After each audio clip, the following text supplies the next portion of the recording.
Guys and girls, it's Know It time!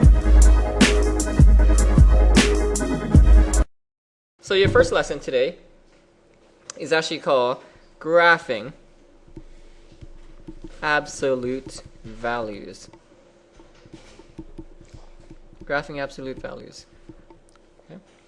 Now, how hard is this lesson? Not really. It's pretty simple actually. If you like yesterday's lesson, it's almost the same concept. See, yesterday I taught you something like this. -8 minus 6 absolute plus 2 absolute of that minus 5 absolute of that. Just for fun. What the heck is that? Guys, you figured out what that equals to. I'm going to pause it, let you have some fun. I do. I just show up 3 hours late. See, I'm going to start with the farthest absolute value, or the most inner one. And I go -8 minus, that's -14. But -14, I do the absolute value of that, gives me 14.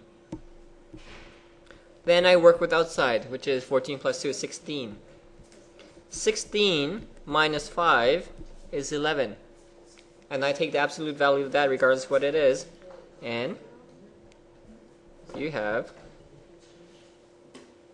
11. Whoa. See, -8 minus 6 is -14. Absolute value of that is 14. What one? That's an absolute. Okay. That's an absolute. 16 minus 5? Because all this is 14 plus 2 is 16.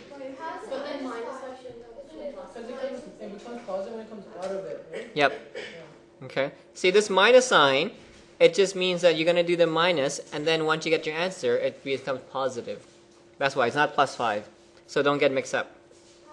What, how, when? See, would you agree? I'm going to do the yellow part. This is -14, which becomes 14, right? Now I'm going to do plus 2. See, all this is inside the absolute value. And here is minus 5. Agree? It won't matter. So, are you saying then if this is inside the absolute value, I should make it 14 plus 2? No. See, I always work with that inside absolute first, and when I get my answer, I turn it positive. That's what absolute value does. It takes your answer and turns it to positive. So this is 16. This minus 5 still says minus 5. Look at the absolute value. It surrounds the whole equation. Okay? It doesn't change the minus 5 into plus 5. It leaves it. It tells you that take 16 minus 5, and whatever that answer is, I do the absolute value of that. And no matter what you do, you always get 11. Voila. It's just 11. Okay? Because I just work from inside, push my way out. But now the question is, graphing a BS value.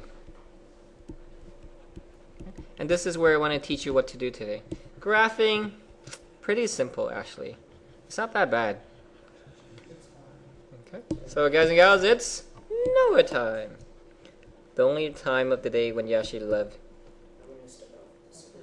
1, 2.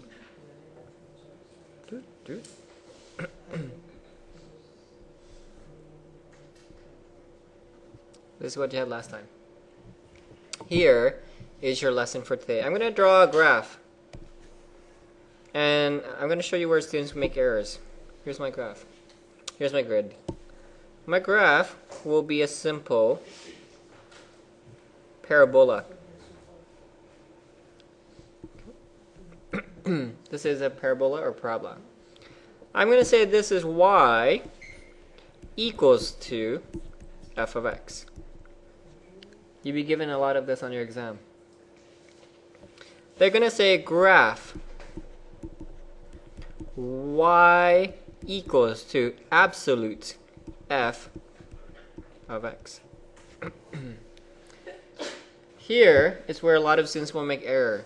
This absolute value, what it does is this. Write this down for me, star. When you have an absolute around f of x, this means this. Only affects the negative y coordinates.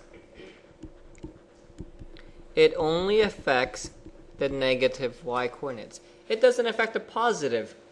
See, notice one thing I want to highlight is this. The key word here is y, not the x. X value stays the same. X value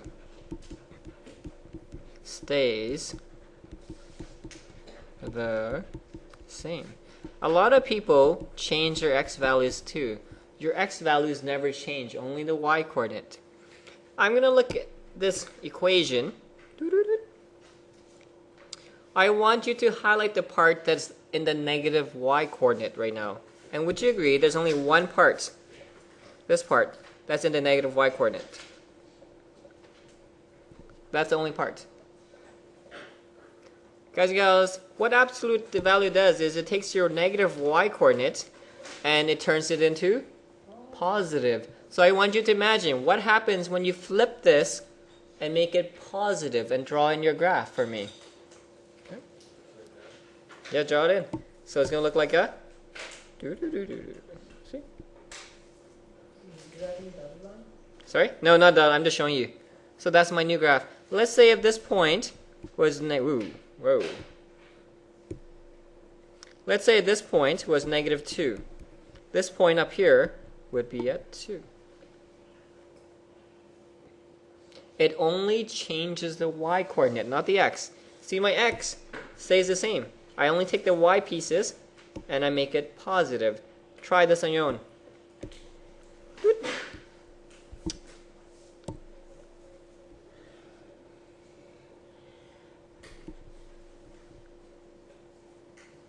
I want you, this is y equals to f of x.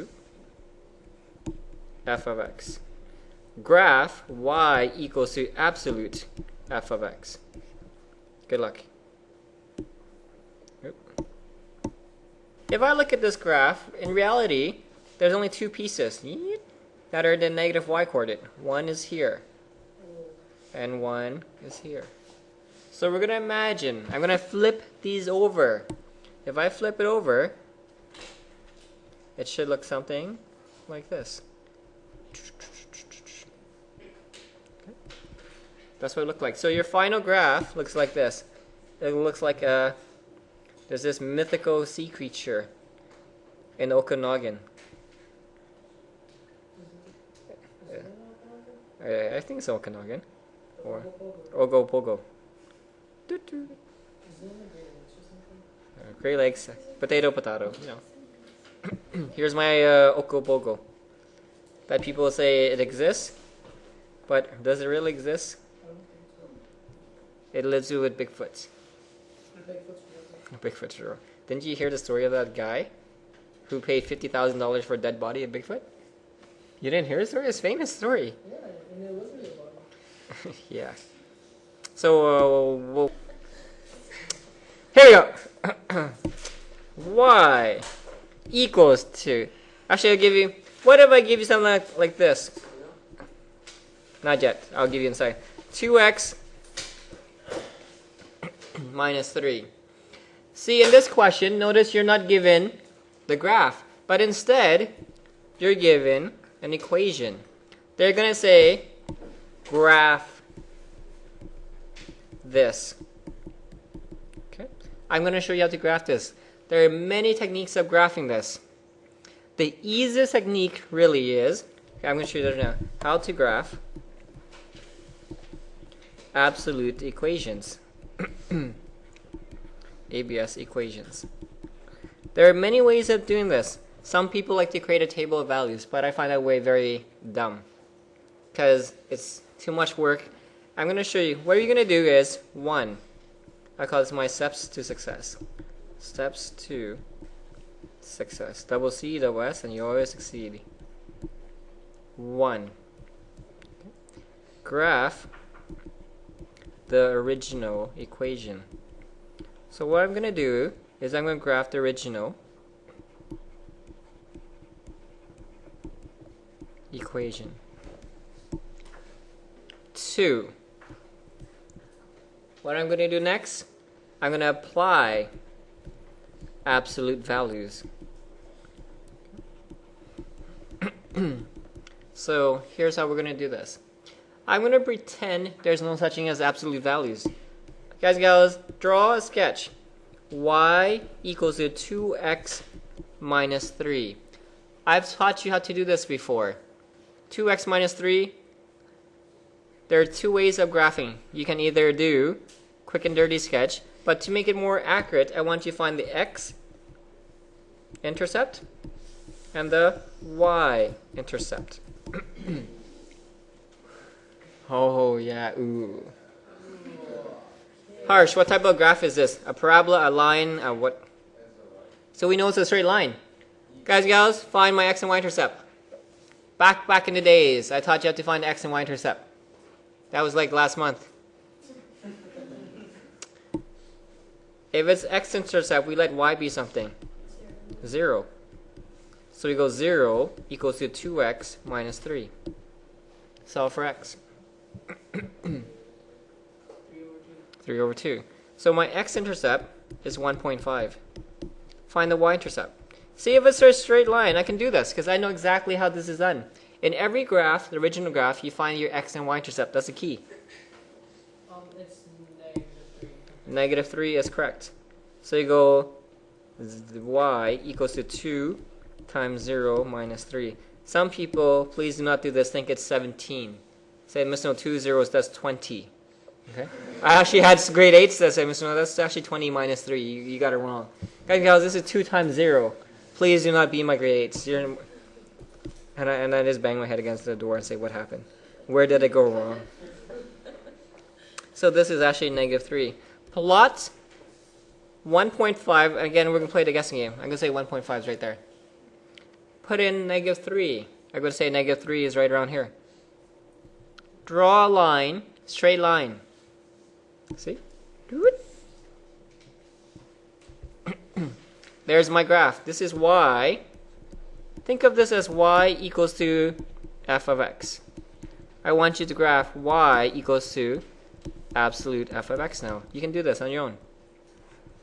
I'm going to pause it. First of all, I always, like I said, step 1, let's graph the original equation, y. And this question was challenged not because it was hard, it's because you forgot how to do the previous stuff. Always start, we know this is a parabola. There's many methods of doing this. Okay? I'm going to show you some basic ones, and some you can use other methods you want. Now, I always say find the x and y intercept. My x-intercept, I heard a lot of people say, hey, so there's 2. You said x squared plus 5x plus 6 equals to 0. Factor it out, and you should have x equals to -2 and -3. Whoa. It is. It is. Whoa. It is correct. Okay. Y-intercept. My y-intercept should be 6. So now, why don't we just draw a rough sketch?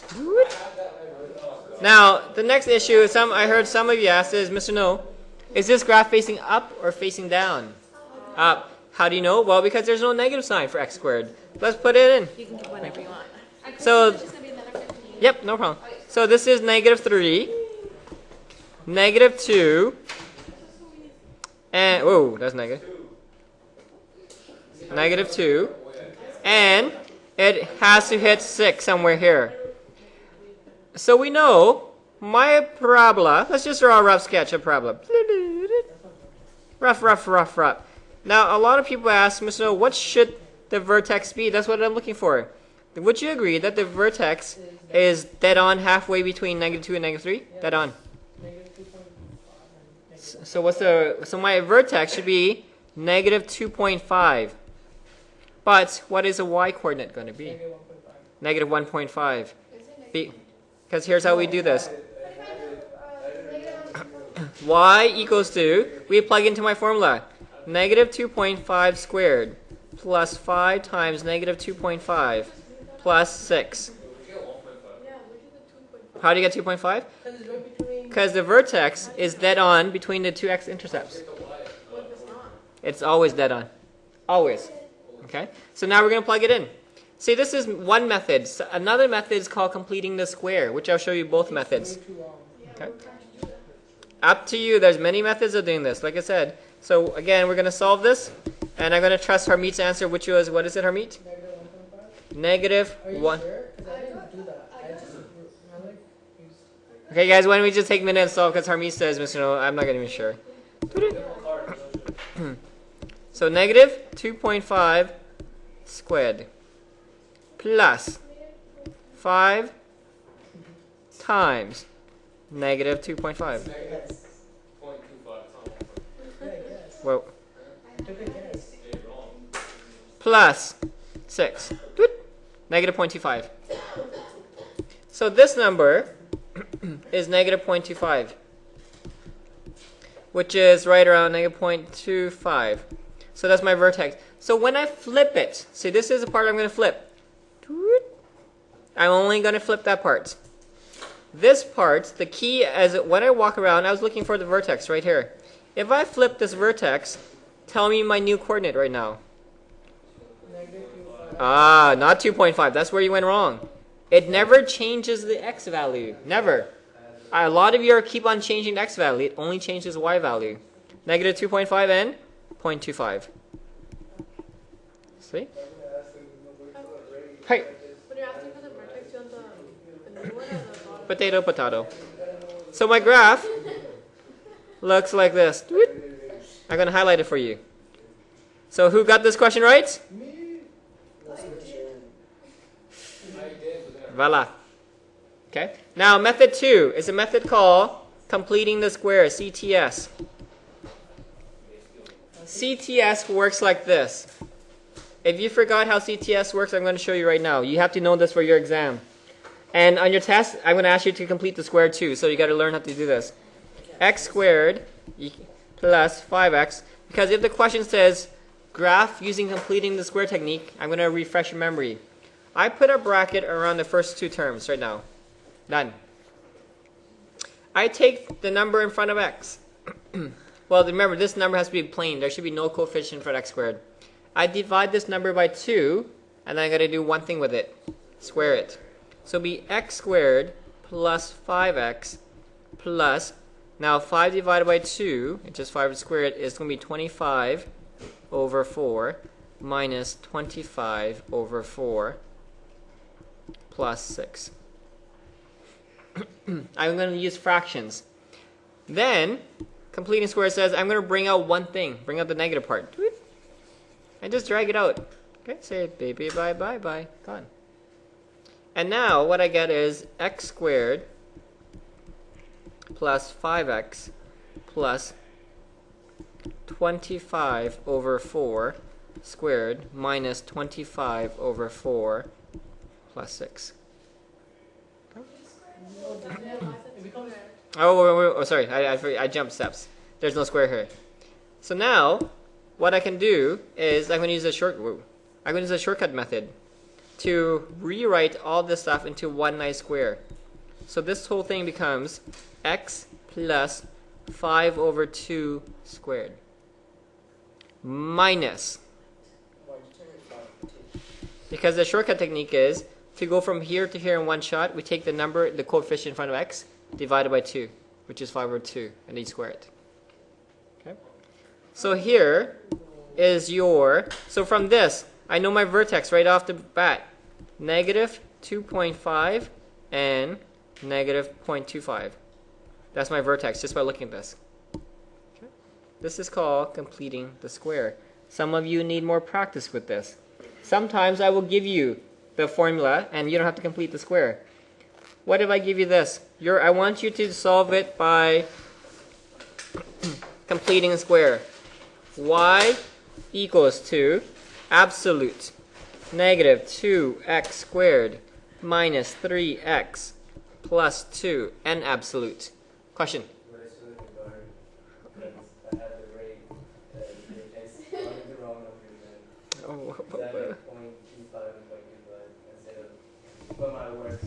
Your work is flawless. Same. same. Yeah. Same. I couldn't complete the square. to look into it. So guys, gals, key thing. I have this. You could complete the square, but it's going to be fractions. I want you to learn how to work with fractions. You can't be afraid of fractions. X and y-intercept, just do it regular. Okay, x-intercept, y-intercept, regular method. But completing a square, I want you to CTS to get the vertex. Do not use the same as this is halfway. It works fine, but I'm going to force you to complete the square. I'm going to see, I'm going to just forget about x and y-intercept for now. I'm going to focus mainly on the completing the square. Y equals to negative 2x squared minus 3x plus 2. When you complete the square, what I mentioned to you first is always put a bracket around the first two terms, x terms. When you do that, you separate everything else. Now, I have a 2 here, or more specifically, negative 2. Factor out negative 2. Notice when I factor out negative 2, I'm not touching anything else. See, I'm not touching the last two. And be careful. See, this is going to be a plus 3 over 2 now. No. Look but don't touch. Look but don't touch. You guys look and touch. No, that's bad. Okay? So now, that 3 over, see, key thing I want you to focus on, minus 3 becomes a positive 3 over 2. Take this number, divided by 2. And if you divide this by 2, would you agree? You get 3 over 2 divided by 2. Would you agree you get 3 over 4? Yes. Now 3 over 4, then you got to do something with it. Squared. Would you agree? I'm going to rewrite this as negative 2 x squared plus 3 over 2 x plus 9 over 16 minus 9 over 16 plus 2. Agree? I don't know yet. I didn't give anyone any cards for a reason because I don't want the answer to be spread around. We'll see who got it right and who got it wrong. I'll award the cards then. Some of you may have it right. I didn't give any cards because I don't want the answer to be spread around. Now, I'm going to bring out this negative 9 over 16. Take it out. Do it. Now, when you take it out, you got to do something. This is where some of you made mistakes. Times it by negative 2. So this becomes negative 2 x squared plus 3 over 2 x plus 9 over 16. Be careful, this now becomes plus 9 over 8 plus 2. See what I did? I used fractions, and I got 9 over 8 by multiplying with this negative 2. Why? Who? Because that's the rule. When you bring out the negative, you multiply with whatever number is in front. Give me a play. So I'm going to finish this off. So now I'm going to use my shortcut. Negative 2 x plus 3 over 4 squared. Here is where some of you made the last boo-boo. Add these together right now. 9 over 8 plus 2 over 1. In fractions. You can't be afraid of fractions. So this is 25 over 8. That is my completing the square.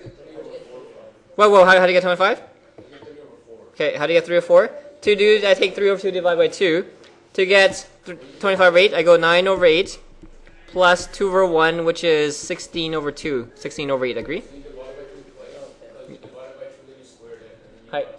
Because you got to take this number divided by 2. That's why.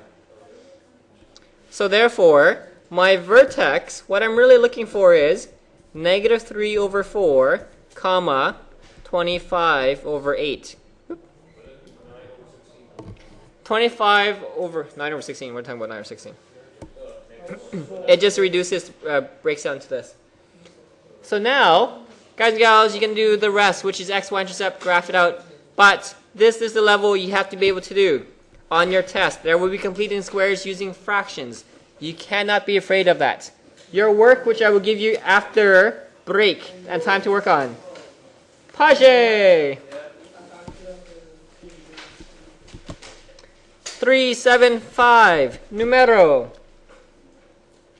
2 all the way to 8. That's it. I'm feeling very nice. Now, I'm going to make it a little note. Put a star beside 6 and 8. What you can do is I want you to ace it. Only these two. Okay? 6 and 8. The rest you should be able to do every single question. That ends my lesson for today.